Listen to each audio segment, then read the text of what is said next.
A pregnant woman walks into an hospital, hoping to bring a beautiful tiny happiness into the world.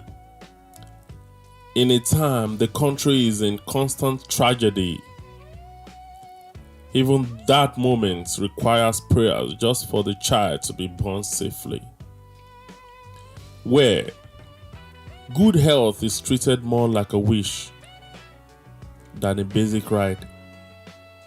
Hope feels scarce, and too often, that peaceful absence reshapes the life waiting to begin. A child arrives in a world already looking guilty in its struggles, where hardship cuts deeper than even the memory of a pandemic. As the cost of living rises beyond what many can bear, it feels as though everything has an expiration date, except for this place.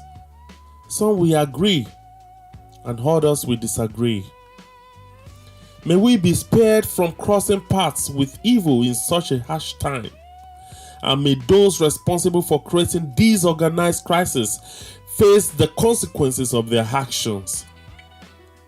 Welcome to Broda Journal series, where truth is acknowledged while silence is felt. Just in case you don't know me, my name is whatever you call me, and my last name is kept against. Today I have the privilege to assess this national concern: the cost of political loyalty when public interest is overridden. In any democracy, political loyalty is expected. Parties need cohesion, leaders need allies, and government requires a level of internal alignment to function. But when loyalty begins to outweigh competence, accountability, and the public good, it stops being a virtue and becomes a liability. In Nigeria today, many citizens are asking a difficult question: at what cost is this loyalty being triggered? Is it because of your lack of integrity, that is why you are being loyal? Or you don't want to visit the Financial Crime Commission? Is that why you are loyal? If your weakness is used to make you loyal or extract something from you, that is blackmail, and it is equally a crime, whether done in good faith or not. Under the administration of Bola tinubu, concerns have grown about whether key institutions are acting in the interest of the Nigerian people or in defense of the political power. What is the percentage rate of these judgments? Fair or not? Because public interest is the foundation of governance. When citizens begin to feel that political interest capture institutions, especially sensitive positions in the nation, confidence erodes, and with it, the legitimacy of decisions that affect millions is called into question. I will cite 4 departments that are likely to have been influenced: the National Assembly, oversight or alignment. A National Assembly of Nigeria is constitutionally empowered to act as a check on executive.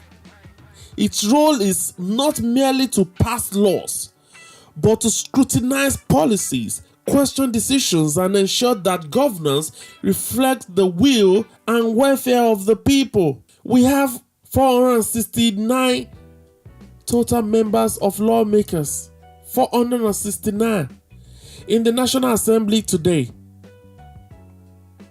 of which senators are 109, while reps are 360. Yet, critics argue that in recent times, the Assembly has appeared more aligned with the executive than independent of it. Public statements from members of the House of Representatives and Senate leadership often emphasize support for the presidency, framing their stance as a commitment to stability and continuity. Supporters or APC people see this as necessary cooperation. Decriers see it as a weakening of democratic oversight. When fuel prices rise sharply, and economic pressures intensify, many Nigerians expect robust debates, transparent inquiry, and where necessary, resistance. Instead, what they often perceive is a quick endorsement of executive decisions, raising concerns about whether the balance between loyalty and accountability is being properly maintained. Number 1, INEC and electoral confidence. The role of the Independent National Electoral Commission, INEC, is central to democratic legitimacy. Elections are not just about winners and losers, they are about trust in the process. Following recent electoral cycles, questions have persisted regarding transparency, technology deployment, and the credibility of outcomes. While INEC has defended its processes and acknowledged logistical challenges, segments of the public remain skeptical. Who are the faces behind evil acts in this country? In such an environment, even the perception that institutional actions may favor political interests can be damaging. When citizens begin to believe that loyalty to political actors shapes outcomes more than adherence to rules, confidence in democracy itself is weakened. Rebuilding that trust requires not only reforms, but visible independence and accountability garnished with transparency. Security agencies, particularly the Department of State Services (DSS), are expected to operate above politics. Their primary duty is to protect national security and ensure stability, not to be drawn into partisan considerations. However, public debates have occasionally raised concerns about whether such agencies are perceived as neutral arbiters or as instruments aligned with those in power. In a country already grappling with insecurity, from banditry to insurgency, this perception is especially sensitive. You cannot afford to be biased, because bias is really innocent. It is not even innocent. It is often loyalty in disguise, quietly bending judgment and distorting truth. A system built on prejudice does not serve justice, it serves interests. The Constitution, however, is not meant to take sides. It stands as a neutral compass, guiding a nation beyond personal loyalties and emotional influence. It is the line that separates order from chaos, fairness from favoritism. Without the Constitution, there will be chaos, bias, sides. Take away the Constitution from the conduct of democratic affairs, and what remains is not governance but power without restraint, where decisions are driven by preference instead of principle, and the voices of the people are no longer protected but controlled. And this is the state of the nation: dictatorship. Ask yourselves, how would you be controlled because of interest? Why should you control someone because of interest? And that is the missing integrity activated mode.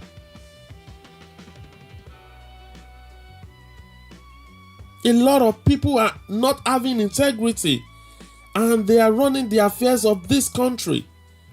If citizens feel that security institutions are influenced by political loyalty, it complicates cooperation, undermines intelligence gathering, and ultimately weakens the collective effort needed to address security challenges. Standing with the presidency, stability or silence. A recurring theme in statements by some lawmakers is that they will stand with the presidency in fulfilling its mandates. On one hand, this can be interpreted as a commitment to stability, avoiding constant political conflict that could stall governance. On the other hand, it raises an important question. Does standing with the presidency also mean standing by every policy, regardless of its impact? Can you identify with evil because of its lovely mask? Or do you begin to accept it because it looks appealing? And worse, would you choose to become part of it because it seems profitable or because it sells? At that point, it is no longer ignorance but a decision. A quiet trade of values for convenience. Selling your soul for something so temporal. It's not a gain. It is a loss in disguise as opportunity. The real question is not whether evil can be attractive. It often is. As a matter of fact, it is attractive. The question is whether you can still choose integrity when it isn't required. Democracy thrives not on uniformity, but on constructive tension, debate, disagreement, and compromise. When representatives consistently align with the executive without visible scrutiny, it risks creating an environment in which critical voices are muted and policies are insufficiently challenged. This is what happens. The reality, unchecked and overlooked by these green and red chambers. It happens there. If they don't want to hear you, your mic is muted. Errors are overlooked. The reality on the ground. I'm using fuel hikes and insecurity as a basis.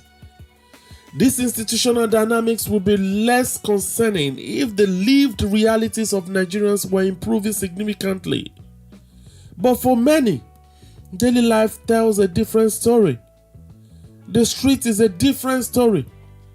The people, whether Yoruba, Hausa or Igbos, are involved in this mess. The government that takes its eyes off the issues arising will eventually stick its eyes on the issues arising. Fuel price increases have had a ripple effect across the economy. Transportation costs have surged. Food prices have risen. And small businesses are struggling to stay afloat, while some speak English in the face of crisis. That economic reforms are often painful and sometimes necessary. Citizens expect that such policies will be accompanied by clear communication, targeted relief measures, and a sense that their hardship are understood and addressed. Citizens also expect that the government share part of the struggle and the hardship with them. Which one is difficult to understand? What could have been a source of growth and prosperity is left untapped, not because it isn't rich, but because it is poorly led. You see it on a gold mine, but those who put you there lack brass field. A gold mine without direction is no different from buried dust. Its worth means nothing if it is never realized. Until leadership matches the weight of the opportunity, the promise will remain hidden, and the world will continue to lie dormant beneath the surface. At the same time, insecurity remains a pressing issue in various parts of this country.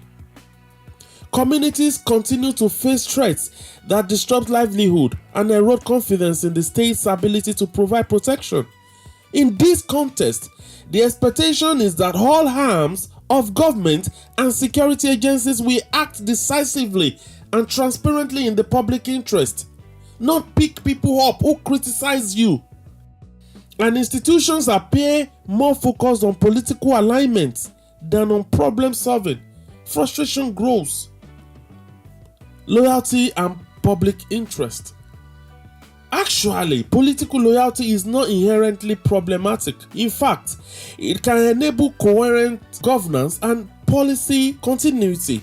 but it becomes costly when it discourages independent thinking, weakens oversight, and prioritizes political survival over public welfare. The challenge for Nigeria is not to eliminate loyalty, but to balance it with responsibility. Governors must detach from the idea of spreading hate because of party stability. One party state is not democracy and should be removed from any sane system. Lawmakers must remember that their primary loyalty is to their constituents. Electoral bodies must prioritize transparency above all else. Security agencies must maintain strict neutrality, and the executive must welcome scrutiny, critics as a necessary component of democratic governance. A way forward. Rebuilding trust requires deliberate action. Institutions must demonstrate independence not just in principle, but in practice. Public communication must be clearer, more honest, and more responsive to citizens' concerns. Policies, especially those with significant economic impact, must be paired with safeguards that protect the most vulnerable. I'm saying this not because you will take it. Whatever the religion you are practicing that removes concern for humanity from its course, then it's a failed alien system and not a human belief. Most importantly, there must be a visible commitment to placing public interest above political considerations. This is not only a moral imperative but a practical one. No government can succeed in the long term without the trust and cooperation of its people.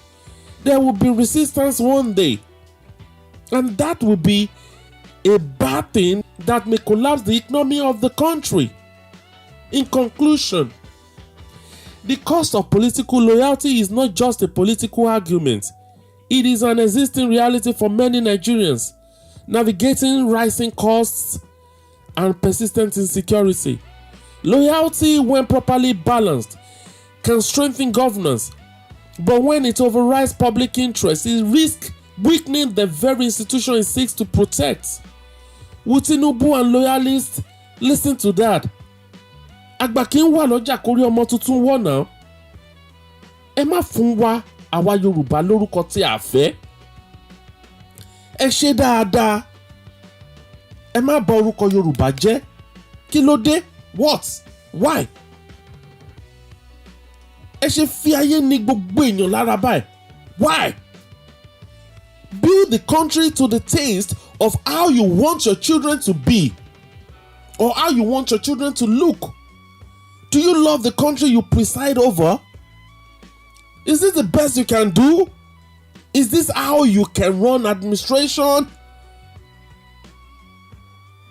What would you rate yourself as a true Nigerian, Mr. BAT? Yes, other leaders are doing the same, but the chief in commander of the armed forces of this country leads it all. You are called the number one citizen. Forget about the past ones. You are now in charge. Reality has to speak for you because you have decided not to identify reality. Nigeria's democratic journey depends on getting these balances right. The question is not whether loyalty should exist, but whether it will serve the nation or overshadow it. Final thought: you cannot eat your cakes and have it back. There is nothing wrong in accepting the fact that you have failed and resign. Go and rest. Nigeria does not fail in one moment. It weakens gradually. But this is how it weakens: when loyalty replaces responsibility, when silence replaces accountability, when public interest becomes secondary. The real question is, will loyalty serve Nigeria or replace it? A wise word is enough for a wise child. Thank you for watching to the end. Kindly tag relevant leaders as a concerned citizen of this nation. Thank you. See you next Thursday. Bye for now.